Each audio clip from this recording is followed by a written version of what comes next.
हर हर महादेव। जय माँ। भारत की संस्कृति विरासत आश्चर्यजनक रहस्य से भरी पड़ी है। वाराणसी भारत का एक ऐसा स्थान है जिसमें सबसे ज़्यादा सांस्कृतिक स्थल विराजमान है। इसके कारण यह काशी नगरी भारत की सांस्कृतिक राजधानी भी कहा जाता है। वाराणसी में गंगा नदी के तट पर भोलेनाथ का एक विश्वविख्यात मंदिर स्थित है जिसे रत्नेश्वर महादेव के नाम से जाना जाता है। इस मंदिर की सबसे खास व रोचक बात यह है कि यह मंदिर पृथ्वी के क्षैतिज तल से 9 डिग्री के कोण बनाते हुए तिरछा झुका हुआ है। इस मंदिर से जुड़ी एक और ख़ास बात यह है कि काशी और भारत भर में विराजमान भोलेनाथ के मंदिरों की तरह यहाँ उनकी पूजा अर्चना नहीं की जाती है। और स्वाभाविक है कि इन बातों को सुनकर आपके मन में ये जिज्ञासा उठ रही होगी कि आखिर इस मंदिर से जुड़े रोचक तथ्यों के पीछे क्या वजह हो सकती है। आइए हम चर्चा करते हैं और आपको बताते हैं कि काशी के रत्नेश्वर मंदिर का रहस्य व प्राचीन इतिहास क्या कहता है। अपनी आश्चर्यजनक विशेषताओं के कारण लोगों का ध्यान आकर्षित करने वाला यह रत्नेश्वर महादेव मंदिर वाराणसी शहर के मणिकर्णिका घाट के करीब स्थित दत्तात्रेय घाट के किनारे स्थित है। वाराणसी में वैसे तो सैकड़ों मंदिर हैं, लेकिन सभी मंदिरों के बीच प्राचीन रत्नेश्वर महादेव मंदिर श्रद्धालुओं के आकर्षण का प्रमुख केंद्र है। इस मंदिर की खासियत यह है कि लगभग 400 सालों से 9 डिग्री के एंगल पर झुका हुआ रत्नेश्वर महादेव मंदिर मणिकर्णिका घाट के नीचे बना है। घाट के नीचे होने के कारण यह मंदिर साल में 8 महीने गंगा जल में आधा सा डूबा रहता है। इस मंदिर में अद्भुत शिल्पकारी भी की गई है। कलात्मक रूप से यह बेहद आलीशान है।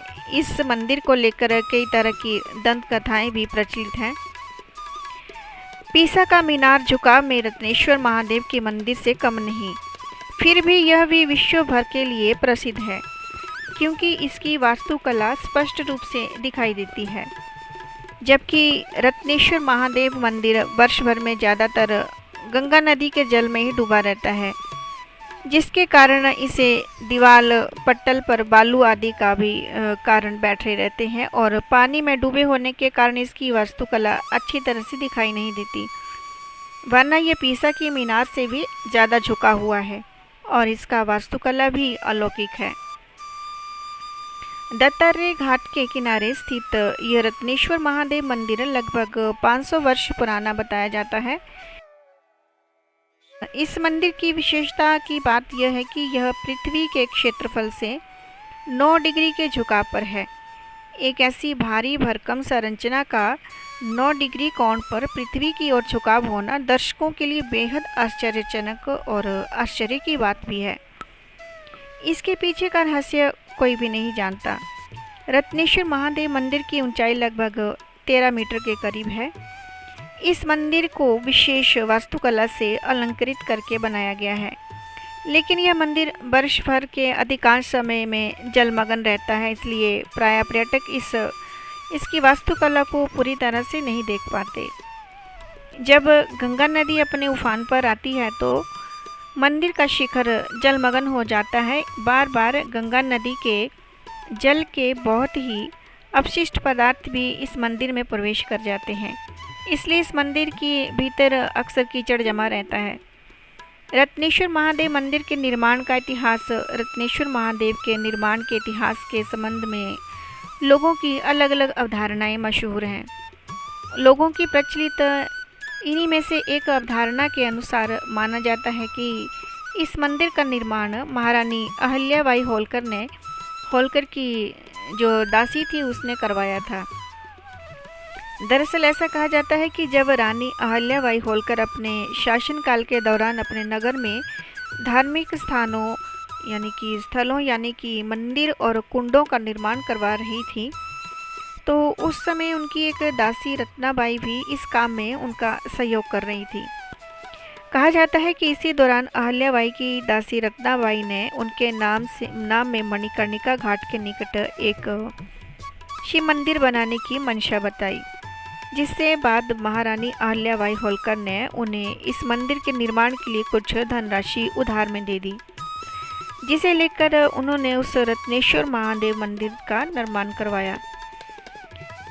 इस मंदिर के निर्माण के पश्चात जब अहल्याबाई होलकर पर्यटन के लिए मंदिर के समीप आए तो उन्होंने देखकर बहुत ही प्रसन्नता हुई, लेकिन रानी अहल्याबाई होलकर यह नहीं चाहती थी कि उनके शासनकाल में उनके द्वारा बनाए गए इस शिव मंदिर का नाम उनकी एक दासी के नाम से रखा जाए।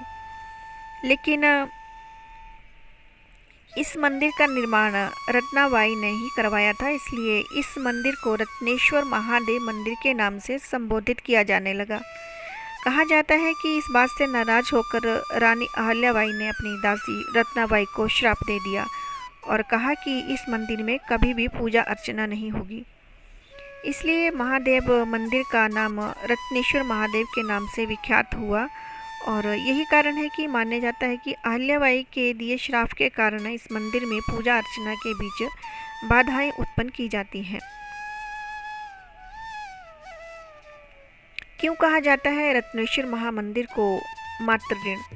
हिंदू धर्म के विविध मान्यताओं के अनुसार इस मंदिर में जुड़ा एक और मत प्रचलित है कि कई लोग मानते हैं कि रत्नेश्वर महादेव मंदिर का निर्माण किसी दूसरे प्रदेश के राजा के सेवक ने करवाया था, जो अपनी मां के साथ यहाँ पर्यटन करने के लिए आया था। दरअसल ऐसा कहा जाता है कि जब यह राजा का सेवक अपनी मां के साथ पर्यटन करने आया तो उसने अपने मां को उपहार भेंट करने के लिए योजना बनाई।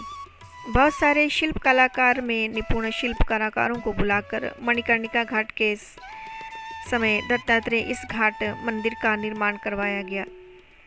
उनकी मां का नाम रत्ना था, इसलिए उन्हें अपनी मां के नाम पर इस मंदिर का रत्नेश्वर महादेव मंदिर रखा गया।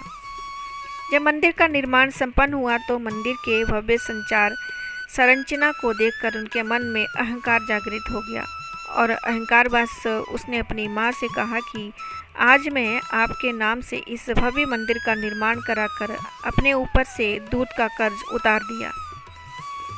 जब उसने अपने मां की इस बात को कहा तो उनकी मातृत्व को इस बात का गहरा आघात पहुंचा, जिसके कारण तुरंत ही भव्य रूप से बनाया गया यह रत्नेश्वर महादेव मंदिर मिट्टी में धंसने लगा। तब उसने इस मंदिर को मिट्टी में जाते हुए देखा तो अपनी भूल का एहसास हुआ और अपनी मां से क्षमा याचना करने लगा। कहा जाता है कि जैसे ही उसने अपने मां से क्षमा याचना की तो जितना हिस्सा मिट्टी में धंसा हुआ था उतने में ही रुक गया और यह मंदिर पृथ्वी के क्षेत्रफल 9 अंश का कोण बनाते हुए पीछे की ओर झुक गया। एक और कहानी प्रचलित है कि संत के श्राप से टेढ़ा हुआ रत्नेश्वर महादेव मंदिर। ऐसी बहुत सी दंत कथाएं हैं जो हमने आपके सामने प्रस्तुत की हैं। उसमें से एक और है कि काशी में प्रचलित एक लोक कथा के अनुसार कहा जाता है कि दत्तात्रेय घाट के किनारे रत्नेश्वर महादेव मंदिर का निर्माण 18वीं शताब्दी के करीब यहाँ के राजा द्वारा करवाया गया था। इसी मंदिर पर एक संत निवास करते थे जो मंदिर पर भगवान शिव की आराधना किया करते थे। कहा जाता है कि एक बार संत ने राजा के इस मंदिर में रख रखाव और पूजा अर्चना की जिम्मेवारी मांगी, लेकिन राजा ने संत को रत्नेश्वर महादेव मंदिर की पूजा अर्चना रख रखाव की जिम्मेवारी देने से इनकार कर दिया। लोग कहते हैं कि राजा की इस कुटिल व्यवहार से क्रोधित उस संत ने राजा को श्राप दिया कि इस मंदिर में कभी भी कोई भी पूजा अर्चना नहीं हो सकेगी। यह भी कहा जाता है कि इसी श्राप के कारण रत्नेश्वर महादेव मिट्टी में धंस गए और कुछ टेढ़े हो गए। दिन में 2 बार समुद्र की गोद में छुप जाता है ये भारत का अनोखा महादेव मंदिर। ये कुछ दंत कथाएं हैं जो हमने आपके सामने प्रस्तुत की हैं। कितनी सत्य है कितनी नहीं, लेकिन ये कुछ दंत कथाएं वहाँ पर प्रचलित हैं जो आपके सामने प्रस्तुत की गई हैं।